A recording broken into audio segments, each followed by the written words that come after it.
Well, last night I washed my hair in that blue shampoo, and it enhances the gray and like darkens the blonde a little bit, kind of makes them go together.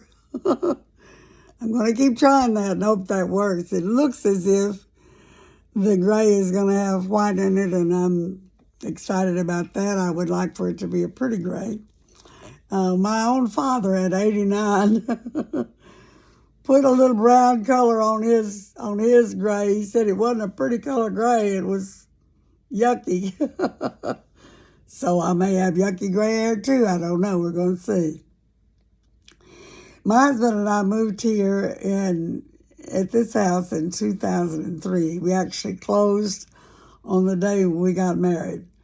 And we gradually moved from my house in Ripley to here over a period of a month or two. And in that time, we hoped to set up some sort of rapport with our neighbors. Our neighbor on the south, we never saw. Weren't even really sure that someone lived there, except for us seeing cars.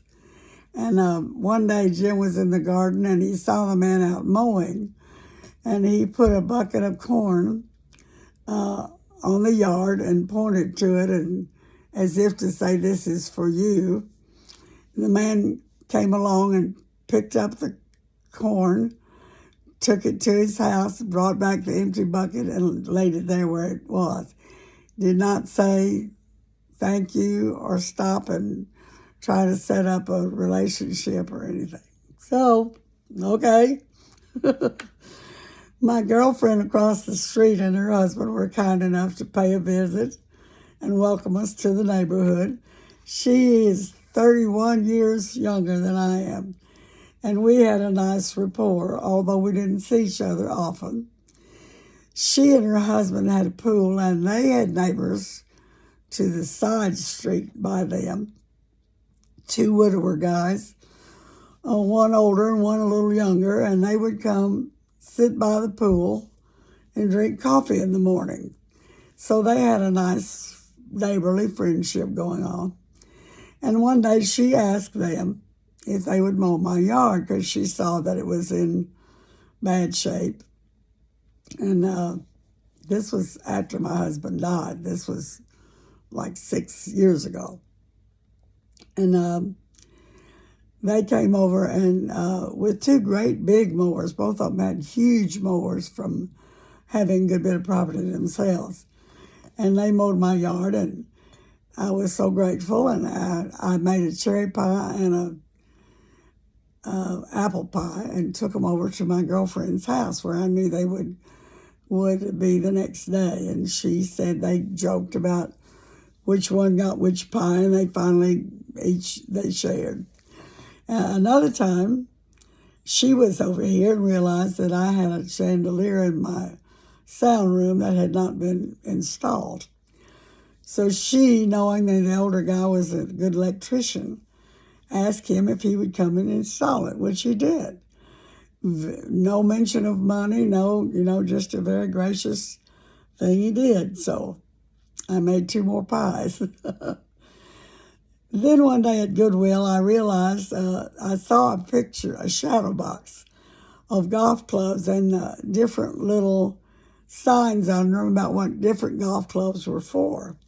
I knew that the older man was into golf because she told me he played golf all the time.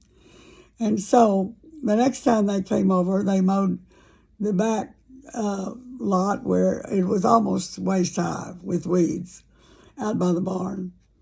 And they did that in about 5 minutes. On their way back to the road, I came out with that little sack with that picture. He did the big no, and I was standing in the other guy's path, so he stopped, thank God, and he took it. And he said, "You don't need to thank us." I said, "Well, I need to do it." That's the last I ever saw or heard of either one of them. And I asked my friend, I said, "What did I do wrong? Why were they so strong against me saying thank you and giving him a little $2 gift from Goodwill. She said he didn't know it was $2 from Goodwill, and his daughter was afraid that you were trying to set up a relationship with him. Both of them had daughters.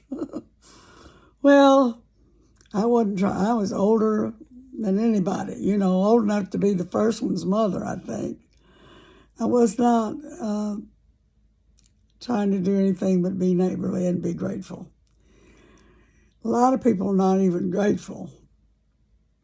Better to be grateful, but it's also a good thing to be able to accept gratitude. God bless you today.